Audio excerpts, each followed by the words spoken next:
गोविंद कुंड के श्री मनोहर दास बाबा जी महाराज का चरित्र आज आपको सुनाते हैं। बाबा नदिया जिला में पैदा हुए थे और बाबा के पिताजी का नाम था श्री भोलेनाथ अधिकारी। 6 वर्ष की अवस्था में बाबा ने एक स्वप्न देखा।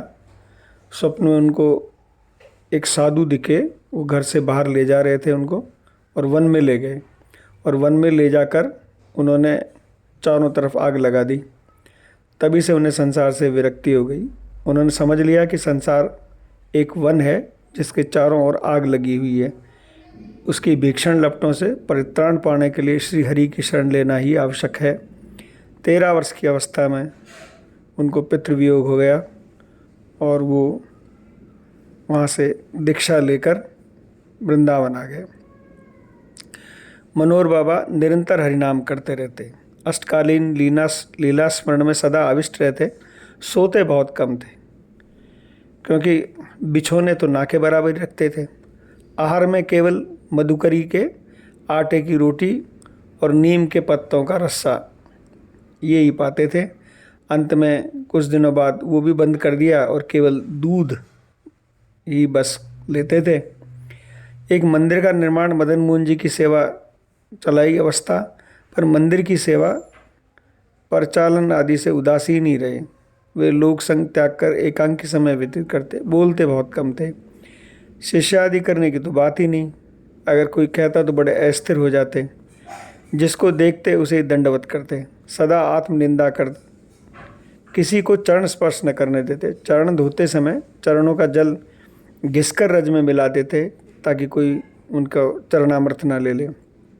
भजनावेश के कारण बाबा का शरीर की तरफ ध्यान ही नहीं रहता था। मच्छरों से परेशान हो जब दूसरे लोग उनसे कहते कि बाबा मसहरी लगा लो तो बाबा कहते क्यों भाई? बोलो बाबा मच्छर बहुत हैं।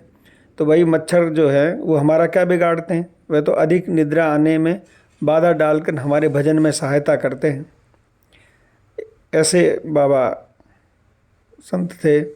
एक बार ब्रज में बहुत ज़बरदस्त ठंड हुई तो ललिता कुंड में बर्फ़ तैरने लगी। बाबा के पास ओढ़ने के लिए एक फटी गूदड़ी के अलावा कुछ नहीं था। तो रात्रि में भजन करते समय उनका शरीर थर-थर काँपने लगा। तो भजन में वो कर नहीं पा रहे थे तो उनको अपने शरीर पर बड़ा क्रोध आया और उसी समय वो जो कुंड था बर्फ़ी जिसमें बर्फ़ तैर रही थी उसमें जाकर आधी रात को बाबा स्नान करके आए। अब स्नान करके जब आ रहे थे तो नवदीप दास बाबा ने उनसे पूछा कि बाबा आधी रात को क्यों आप स्नान करके आए? तो बाबा बोले कि ये जो शरीर है ना इसको पोशाक चाहिए, रजाई मांगता है कि ठंड बहुत पड़ रही है, इसलिए इसको ठीक करके आ रहा हूँ। तो किसी वैष्णव ने उनसे एक बार पूछा था बाबा भजन में विघ्न आए तो उन पर कैसे काबू किया जाए? तो बाबा ने उत्तर में कहा था कि प्राणों की बाजी लगाकर भी भजन के लिए चेष्टा करने से भजन में आए सभी विघ्न दूर हो जाते हैं। साधकों की सरल एकांतिक चेष्टा देखकर परमात्मा बहुत प्रसन्न होते हैं और भजन का दरवाज़ा खोल देते हैं। ये एक दिन में नहीं होता। विघ्न भजन करते करते क्रमशः अंतर्ध्यान होते हैं। भजन में ऐसी दृढ़ता के लिए एकांतिकता की आवश्यकता है। वैसे ही धैर्य और सहिष्णुता की भजन के लिए उपयुक्त अवस्था में चित्त को रखना बड़ा कठिन है। जड़ वस्तु से आसक्ति जाए बिना चित्त शुद्ध नहीं होता, भक्ति नहीं होती और भक्ति हुए बिना चित्त वस्तु के स्वरूप की उपलब्धि नहीं होती। भजन के प्रभाव से जैसे जैसे जड़ीय संस्कारों का क्षय होता है वैसे वैसे ही चित्त निर्मल होता है, विघ्न दूर होते हैं और मन भजन में लगता है। बाबा के पास ही गोविंद कुंड में ही एक मनोहर दास बाबा भी रहते थे।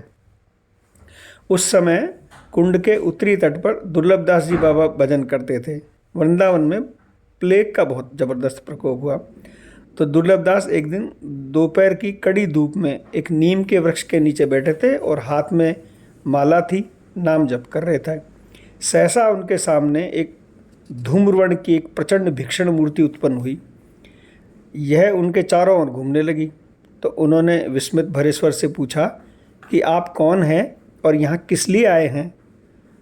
तो वो बोली मैं कालदूत हूँ और आपको लेने आया हूँ। उस छाया मूर्ति ने उत्तर दिया, तो ठीक है, ले चलिए, मैं तैयार हूँ। बाबा ने प्रसन्न भाव से उससे कहा। तो वो बोले, आप नाम जप छोड़ दें, जब तक आप नाम जप नहीं छोड़ेंगे मैं आपको नहीं ले जा सकता। कहकर उसके अपनी लाचारी प्रकट की। तो मैं नाम जप नहीं छोड़ूंगा, आप मुझे ऐसे ही ले चलें। दुर्लभदास जी ने दृढ़तापूर्वक कहा और छाया मूर्ति अंतर्ध्यान हो गई। मनोहरदास बाबा जब गुफा से बाहर निकले तो दुर्लभदास जी ने उन्हें सारा वृत्तांत सुनाया। वे बोले, तुम्हारा इस समय मृत्यु योग था, भजन के प्रभाव से टल गया और आयु में भी वृद्धि हो गई। अगर आपको ये वीडियो अच्छी लगी तो कृपया इसको लाइक करें, सब्सक्राइब करें और इष्ट मित्रों को भेजें ताकि भगवान की भक्ति की तरफ उनका रुझान हो। जय जय श्री राधे, निताई गौर, हरि बोल।